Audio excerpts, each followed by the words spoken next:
जय श्री राधे कृष्ण। आप सभी का आपके अपने YouTube channel BK Mishra present में बहुत बहुत स्वागत है।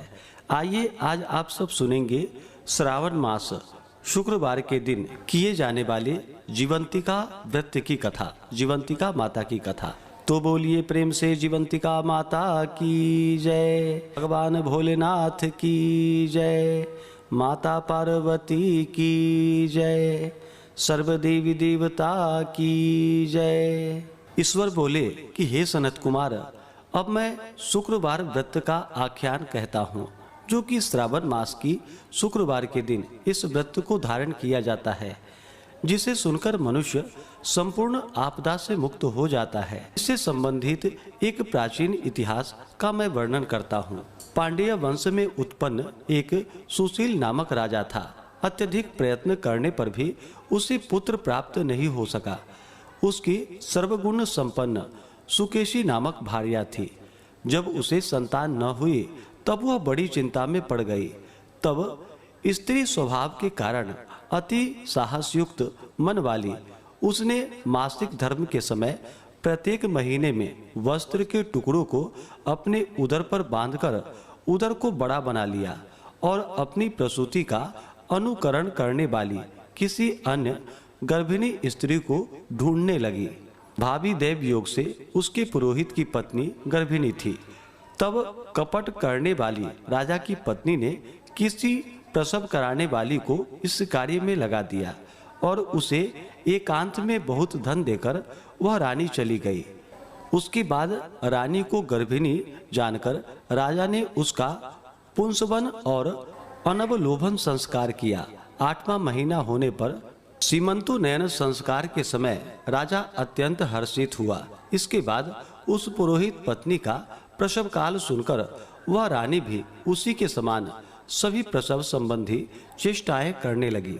पुरोहित की पत्नी चूंकि पहली बार गर्भवती थी, अतः प्रसूति कार्य के प्रति वह अनभिज्ञ थी और केवल प्रसव कराने वाली दाई के ही कहने में स्थित थी। तब उस दाई ने पुरोहित पत्नी के साथ छल करते हुए उसके नेत्रों पर पट्टी बांध दी और प्रसव के समय उसके पैदा हुए पुत्र को किसी के हाथ से रानी के पास पहुंचा दिया। इसके बाद इस बात को कोई भी नहीं जान सका। इसके बाद रानी ने उस पुत्र को लेकर यह घोषित कर दिया कि मुझे पुत्र रत्न की प्राप्ति हुई है। इन सब के बाद दाई ने पुरोहित की पत्नी के आंखों की पट्टी खोल दी। दाई अपने साथ मांस का एक पिंड लाई थी और उसने वह उसे दिखा दिया। फिर उसके सामने आश्चर्य तथा दुख प्रकट करने लगी कि यह कैसा अनिष्ट हो गया और कहने लगी कि अपने पुरोहित पति से इसकी शांति जरूर करवा लेना। कहने लगी कि संतान नहीं हुई कोई बात नहीं, पर तुम जीवित हो यह अच्छी बात है। इस पर पुरोहित पत्नी को अपने प्रसव के स्पर्श चिंतन से बहुत संदेह हुआ।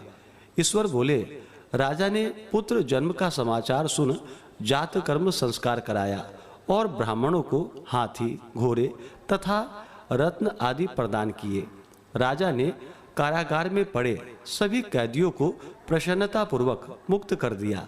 उसके बाद राजा ने सूतक के अंत में नामकर्म और अन्य सभी संस्कार किए। उन्होंने पुत्र का नाम प्रियव्रत रखा। हे सनत कुमार, श्रावण मास के आने पर पुरोहित की पत्नी ने शुक्रवार के दिन भक्ति पूर्वक देवी जीवंतिका का पूजन किया। दीवार पर अनेक बालकों सहित देवी जीवंतिका की मूर्ति लिखकर पुष्प तथा माला से उनकी पूजा करके गोधूम की पीठी के बनाए गए 5 दीपक उनके सम्मुख उसने जलाए और स्वयं भी गोधूम का चूर्ण भक्षण किया और उनकी मूर्ति पर चावल फेंका और कहा कि हे जीवंती, हे दयानिधि, जहाँ भी मेरा पुत्र विद्यमान हो आप उसकी रक्षा करना। यह प्रार्थना करके उसने कथा सुनकर यथाविधि नमस्कार किया। तब जीवंतिका की कृपा से वह बालक दीर्घायु हो गया और वे देवी उसकी माता की श्रद्धा भक्ति के कारण दिन रात उस बालक की रक्षा करने लगी। इस प्रकार कुछ समय बीतने पर राजा की मृत्यु हो गई। तब पितृभक्त उनके पुत्र ने उनकी पारलौकिक क्रिया संपन्न की। इसके बाद मंत्रियों तथा पुरोहितों ने प्रियव्रत को राज्य पर अभिषिक्त कर दिया तथा कुछ वर्षों तक प्रजा का पालन करके तथा राज्य भोग कर वह पितरों के ऋण से मुक्ति के लिए गया जाने की तैयारी करने लगा। राज्य का भार वृद्ध मंत्रियों पर भक्ति पूर्वक सौंपकर और स्वयं के राजा होने का भाव त्याग कर उसने कार्पटिक का वेश धारण कर लिया और गया के लिए प्रस्थान किया। मार्ग में किसी नगर में किसी गृहस्थ के घर में उन्होंने निवास किया।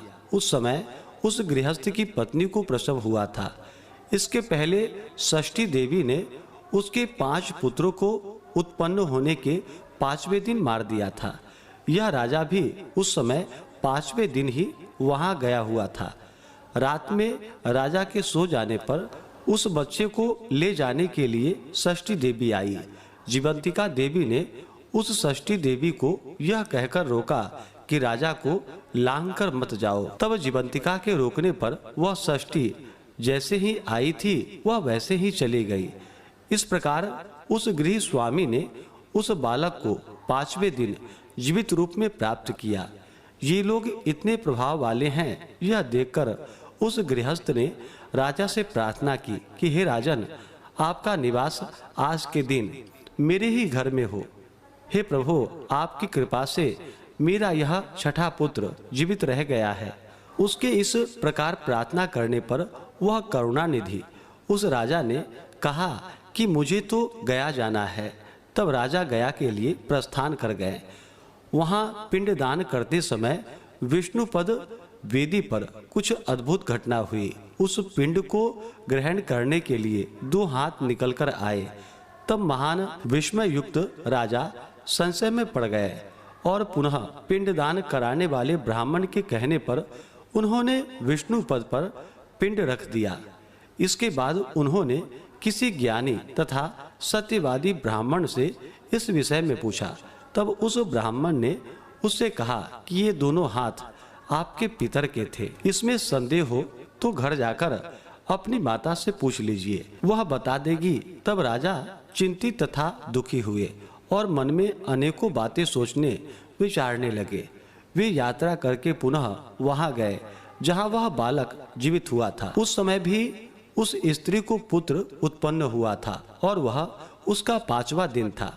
वह जो दूसरा पुत्र हुआ था उसे लेने रात में फिर वही षष्ठी देवी आई। तब जीवंतिका ने दोबारा रोका जाने पर उस षष्ठी देवी ने उससे कहा, इसका ऐसा क्या कृत्य है अथवा क्या इसकी माता तुम्हारा व्रत करती है जो तुम रात दिन इसकी रक्षा करती हो। तब षष्ठी देवी का यह वचन सुनकर जीवंती ने धीरे से मुस्कुराकर इसका सारा कारण बतलाया।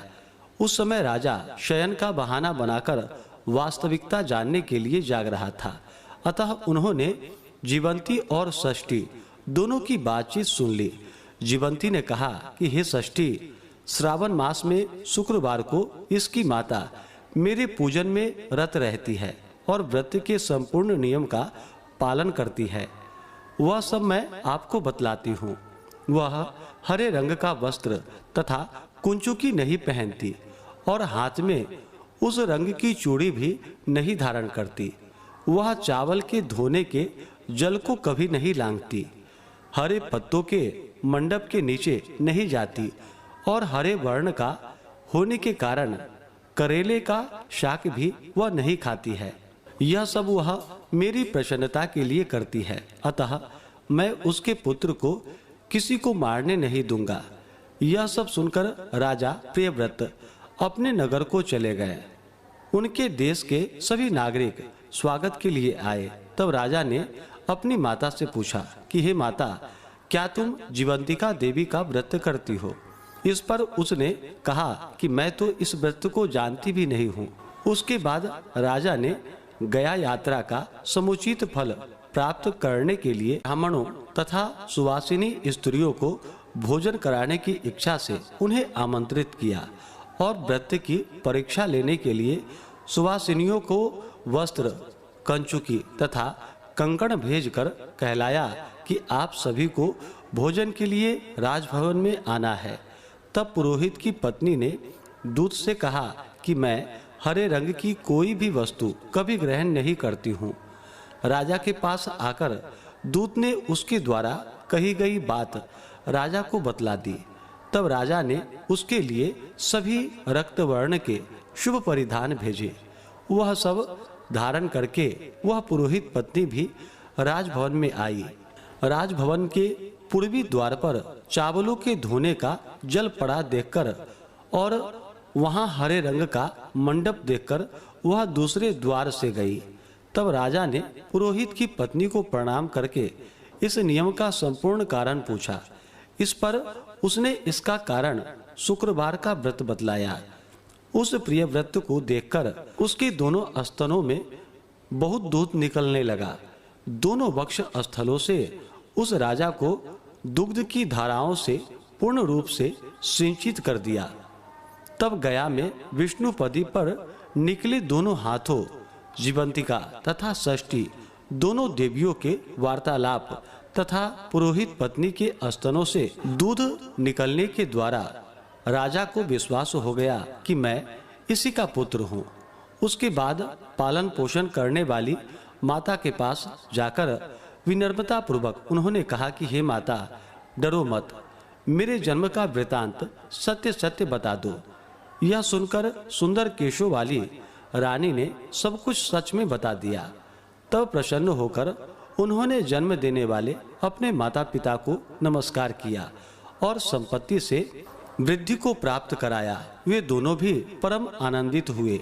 एक दिन राजा प्रियव्रत ने रात में देवी जीवंती से प्रार्थना की कि हे जीवंतिका, मेरे पिता तो ये हैं, तो फिर गया में वे दोनों हाथ कैसे निकल आए थे। तब देवी ने स्वप्न में आकर संशय का नाश करने वाला वाक्य कहा कि हे प्रियव्रत, मैंने तुम्हें विश्वास दिलाने के लिए ही यह माया की थी, इसमें संदेह नहीं है। हे सनत कुमार, यह सब मैंने आपको बतला दिया। श्रावण मास में शुक्रवार के दिन इस व्रत का अनुष्ठान करके मनुष्य सभी मनोरथों को प्राप्त कर लेता है। तो बोलिए प्रेम से जीवंतिका माता की जय, भगवान भोलेनाथ की जय, माता पार्वती की जय, सर्व देवी देवता की जय। तो आशा करता हूँ कि यह जानकारी आपको अच्छा लगा हो। ऐसे ही ज्ञानवर्धक जानकारियाँ प्राप्त करते रहने के लिए, व्रत पूजा के बारे में जानने के लिए, कथा को सुनने के लिए चैनल पे अगर आप पहली बार आए हैं तो चैनल को लाल बटन दबा करके सब्सक्राइब करें, साथ में बेल आइकन घंटी को दबाएं ताकि आने वाली वीडियो का नोटिफिकेशन आपको समय से मिलता रहे।